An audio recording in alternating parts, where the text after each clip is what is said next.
Buenas tardes a todos. Mi nombre es doctora Anayatsin Sagrario Mendoza Castro y es un verdadero honor estar aquí, en nuestra casa, la UNAM, en el marco de las Jornadas Nacionales de Física de la Sociedad Mexicana de Física.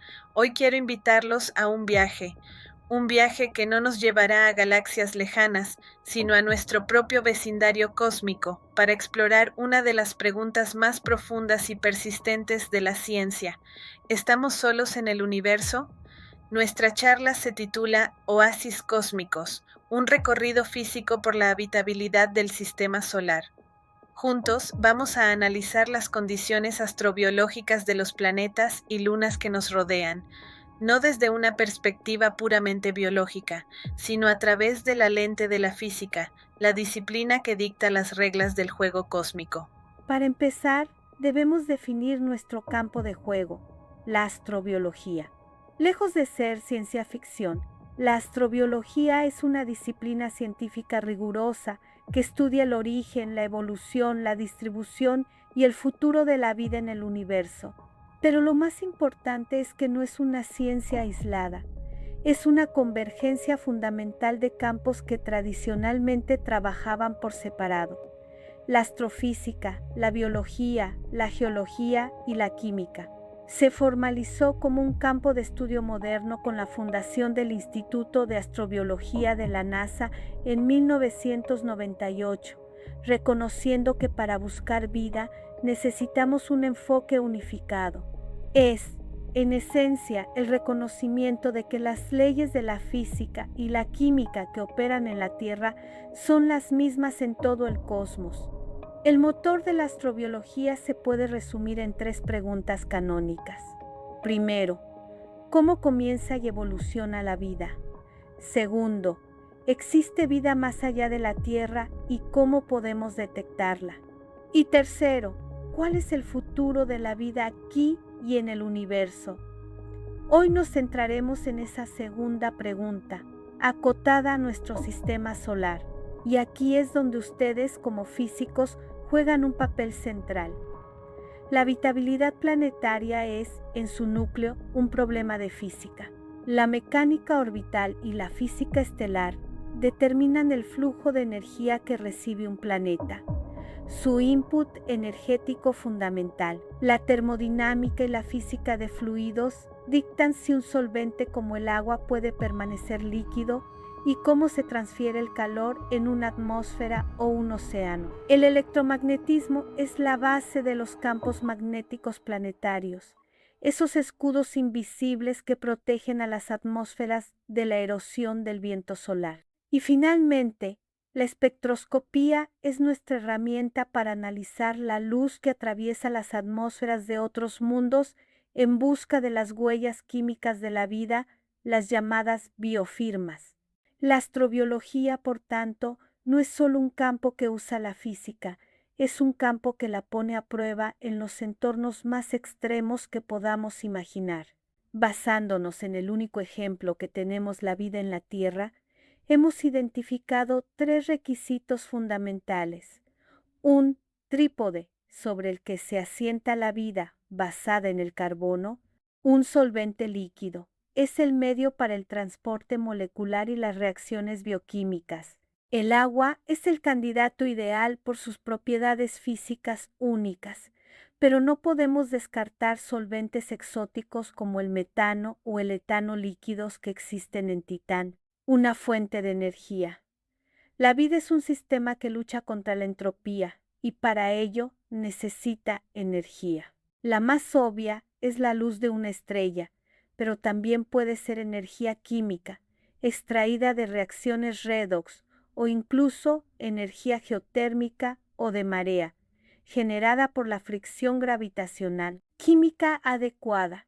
Se necesitan los ladrillos correctos. En la Tierra son principalmente 6 elementos: carbono, hidrógeno, oxígeno, nitrógeno, fósforo y azufre, o CHOMPS. El carbono es excepcional por su capacidad para formar 4 enlaces estables, permitiendo la construcción de moléculas increíblemente complejas. Estos tres pilares no son independientes, La física de un planeta es la que determina si pueden coexistir en un mismo lugar y tiempo. Esto nos lleva a uno de los conceptos más populares en la búsqueda de vida, la zona habitable circunestelar, o como se la conoce popularmente, la zona Ricitos de Oro. La definición es simple. Es la región orbital alrededor de una estrella donde la irradiancia es la adecuada para que un planeta rocoso con una atmósfera pueda mantener agua líquida en su superficie, ni tan cerca que el agua hierva, ni tan lejos que se congele. La ubicación y el ancho de esta zona dependen directamente de las propiedades físicas de la estrella. Para estrellas más calientes y luminosas, la zona es más ancha y está más alejada. Para enanas rojas, más frías y tenues, es una franja muy estrecha y cercana a la estrella. Sin embargo, y este es un punto crucial, la zona habitable es una herramienta útil, pero críticamente incompleta. Pensar que es el único factor determinante es un error. Primero, ignora la atmósfera. Venus está en el borde interior de la zona habitable del Sol, pero su atmósfera masiva de dióxido de carbono ha provocado un efecto invernadero descontrolado. Marte está dentro, pero su atmósfera tenue no puede retener el calor. Segundo, ignora la geología y el magnetismo. No dice nada sobre si el planeta tiene un campo magnético para proteger esa atmósfera o una geología activa para regular el clima a largo plazo. Y la limitación más importante es un concepto superficie céntrico. Asume que la vida necesita la luz del sol. Pero, ¿y si la principal fuente de energía no es la estrella, sino el propio planeta? Esto nos abre la puerta a los océanos subsuperficiales, como los que creemos que existen en Europa o en Célado, mundos que están muy, muy lejos de la zona habitable del Sol. Para entender la habitabilidad, nuestro mejor laboratorio es la Tierra. Es nuestro único punto de datos confirmado. Su capacidad para mantener condiciones estables durante miles de millones de años se debe a una afortunada confluencia de factores físicos. Tenemos agua líquida en abundancia que actúa como un gigantesco regulador térmico. Tenemos una atmósfera protectora, con una capa de ozono que nos protege de la radiación UV y un efecto invernadero moderado que estabiliza la temperatura. Y, de manera crucial, tenemos un campo magnético global generado por el efecto dínamo en el núcleo de hierro líquido.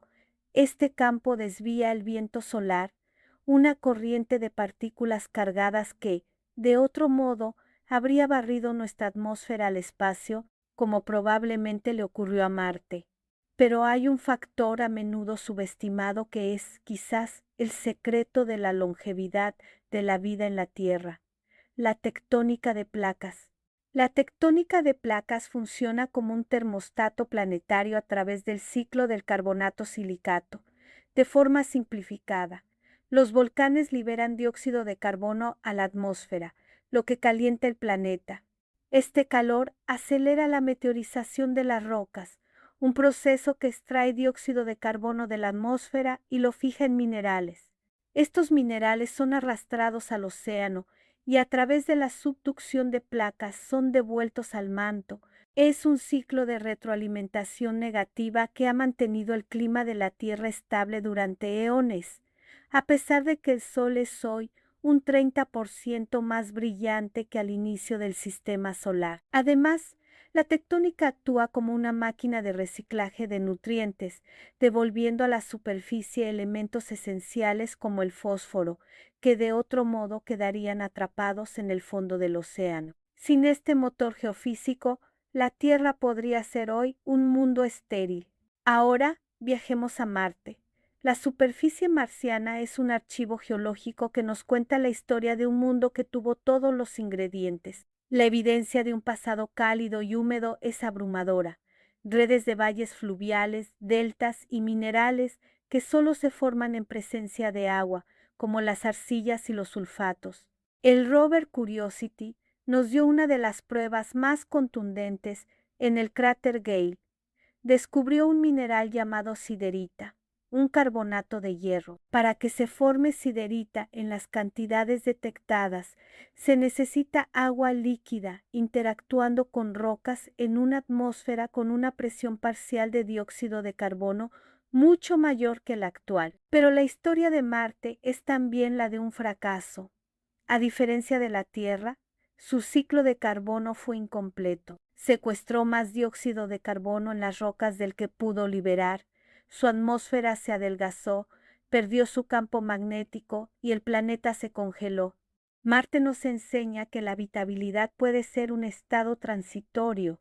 En la dirección opuesta tenemos a Venus, el gemelo de la Tierra que se convirtió en un infierno.